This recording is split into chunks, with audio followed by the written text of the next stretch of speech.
How's it going, Yankee fans? Welcome back to Fireside Yankees with your boys Alex and Ryan. So, as you know, the pitching situation has not developed much. The Yankees have been pretty quiet, aside from getting Cody Morris. We discussed that trade yesterday. They sent Estevan Florial. Also, the Yankees' former top prospect finally finds a new home. It's been years. We were wondering when it was going to happen, if it ever would, and it finally did. So, Estevan Florial is now off the Yankees. Maybe this curse has been lifted. I don't know. But we get a little right-handed pitcher back in return, a bullpen arm, and the Yankees are still trying to get creative with how they reinforce this team. Of course, we know that they gave away a lot of pitching prospects, 7 in fact, and then including, Michael King, a starter. And now they're trying to pick up the pieces after losing out on Yoshinobu Yamamoto. So, we've talked about Jordan Montgomery, Blake Snell. I've talked about Shane Bieber, Corbin Burns, Dylan Cease.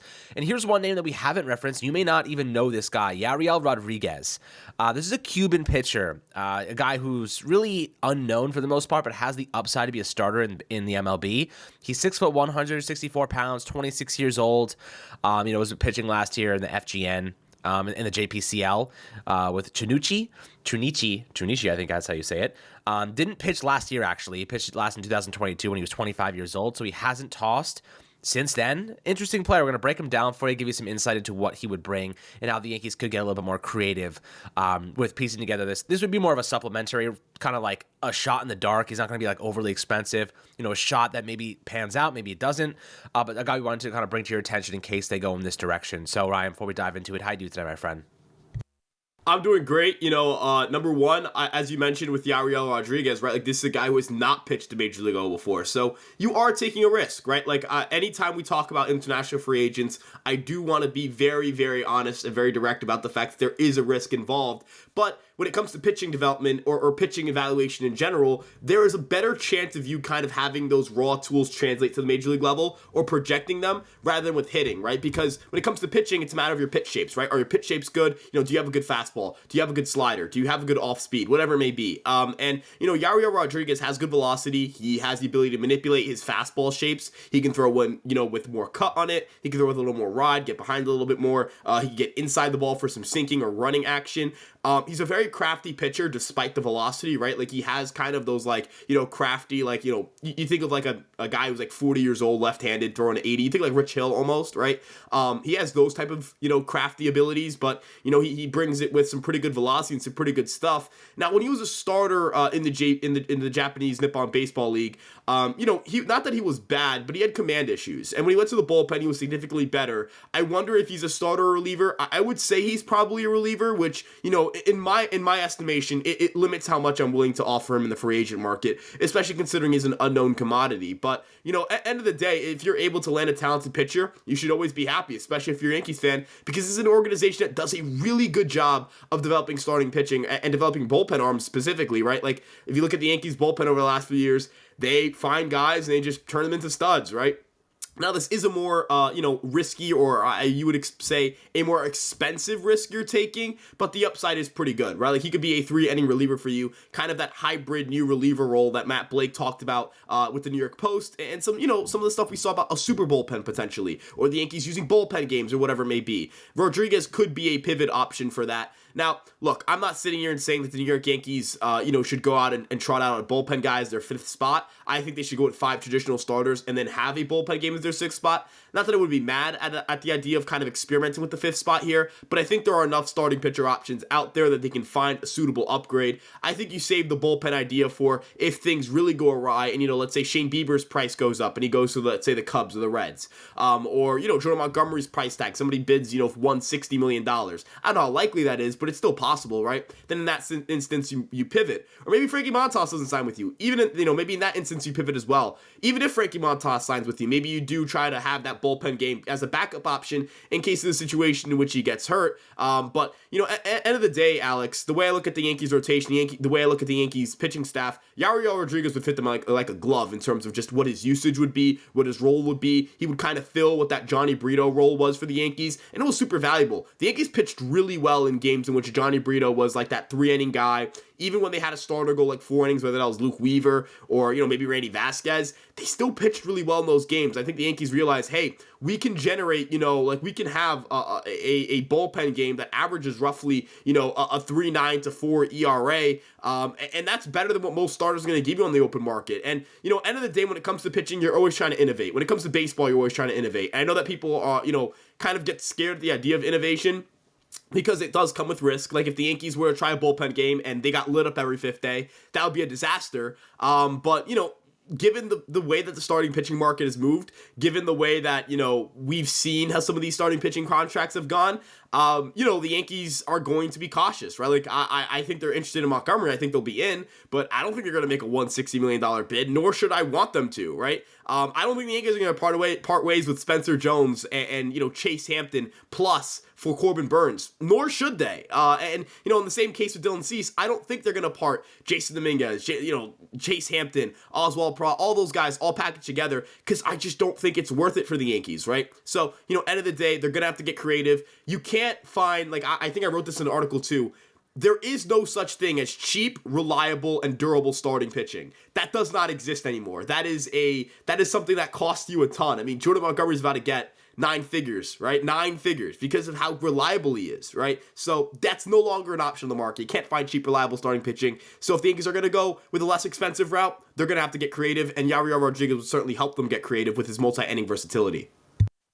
Yeah, that level of versatility helps. And here's my kind of counter to saying, we need to get guys now. People that are saying we need pitching now, I do agree that the Yankees will make a move, whether it be Rodriguez or trading for Shane Bieber might be a little bit cheaper to acquire.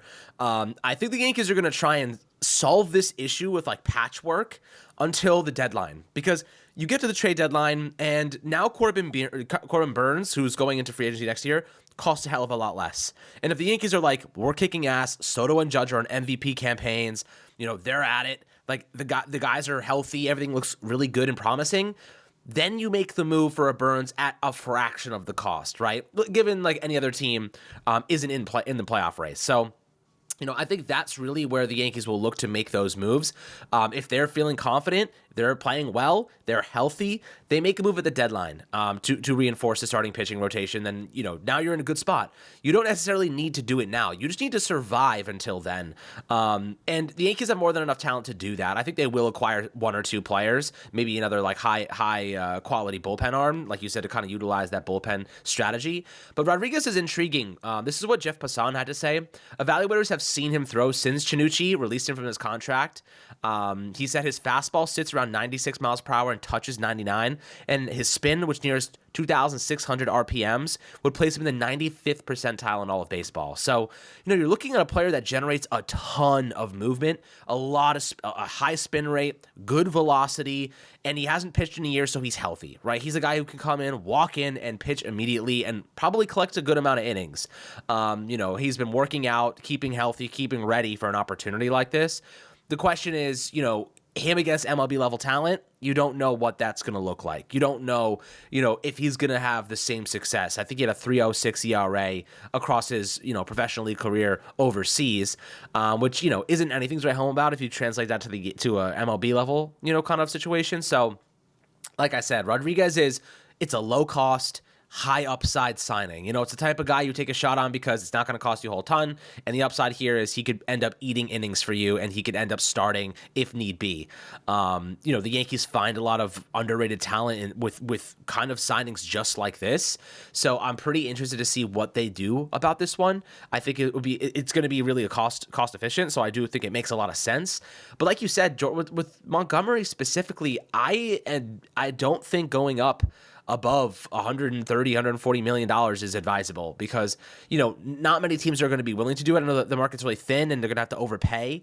I'd rather not do that. I think $125 million for Montgomery is the most I would do, but you have to have an out in that contract at some point. And you also have to make sure it's not like a ridiculous length, like 5 or 6 years. I'd even say 5 years preferably. He's probably going to want 6 or 7. Maybe 6 years and out after the 5th season would be ideal, because he's 30 years old, and I think his regression is going to be a little bit more steep than a player like Garrett Cole, obviously, who just seems like he's churning out phenomenal seasons and is in tip-top shape. I don't know if Montgomery can maintain that level of consistency forever or for the next 5 years. So I want the Yankees to protect themselves from that possible downfall. The problem is the Yankees are cornered. Like, they have to make an unfortunate decision right now, acquiring a player that may be coming off a down year, acquiring a player at a higher cost because they don't have a choice. This is the product of losing out on Yamamoto. Obviously, we didn't want to be in this position, but it also favors like kind of patchwork solution for now, and then waiting until the deadline so you can acquire a player at a much cheaper price point, and then have them, come in and help you win games during August, September, and of course October. So, what are your thoughts about that? The last thing here, thoughts about waiting until the deadline, trying to just wait, survive until then, have a good enough rotation, good bullpen, and then make that move at the deadline at a much cheaper cost. And you can save yourself a Spencer Jones in the process. Yeah, absolutely. As you mentioned, that idea of, all right, we got to kind of patch together a pitching staff, right? And look, the Yankees have the framework already. They have a great bullpen. They have an ace in Garrett Cole. They have two guys in Cortez and Rodon who are question marks, but are high upside pitchers. You have Clark Schmidt, who's kind of just going to go out there and make 30 starts for you, and that's going to help you a lot. But the big thing here for the New York Yankees going forward is finding a guy, as who can be just a little more reliable in the rotation. That's really what you're looking for, right? Obviously, Frankie Montas doesn't really fit that profile. He doesn't check the box of going to make 30 starts for you next year. But, maybe if you acquired Jordan Montgomery, he would. Also, as you mentioned, not really interested in going to like the upper percentiles of that market. I'm an opportunistic buyer when it comes to Jordan Montgomery. If I'm the New York Yankees, I think that's how they're going to approach this. I don't think they're going to say, we missed out on Yamamoto, at $27 million a year. Let's go give Jordan Montgomery $25 million a year. Like, I just don't think that's something that they're going to be willing to do, right? Like, why at that point not just go out and get Yamamoto for, just $2 million more a year? That doesn't really make much sense. But, if you're talking $130 million, right, that's $21 million a year. That is a noticeable amount of money. And, in the terms of the bullpen, right, like other guys you can look at on the market, if you sign Yariel Rodriguez, not that he's going to price you out of other relievers, but I'm going to assume they're not going to sign Jordan Hicks. I'm going to assume they're not going to sign like a Robert Stevenson. I already knew they weren't going to sign Josh Hader. Like, that just doesn't feel like something they're going to do. But it does keep the door open for maybe bringing in Keenan Middleton back, or maybe bringing back Wandy Peralta. You bring back one of those two relievers alongside Rodriguez. You have a really damn good bullpen, and that's going to anchor you a little bit. Also, looking at your minor league depth a little bit, I think Will Warren's a guy that the Yankees love for a reason. I think this guy has really good stuff. Look, he's not even on the 40-man roster. I know that people, talk about, Johnny Brito, Randy Vasquez last year, right? But those guys were on the 40-man roster when the Yankees were talking about them.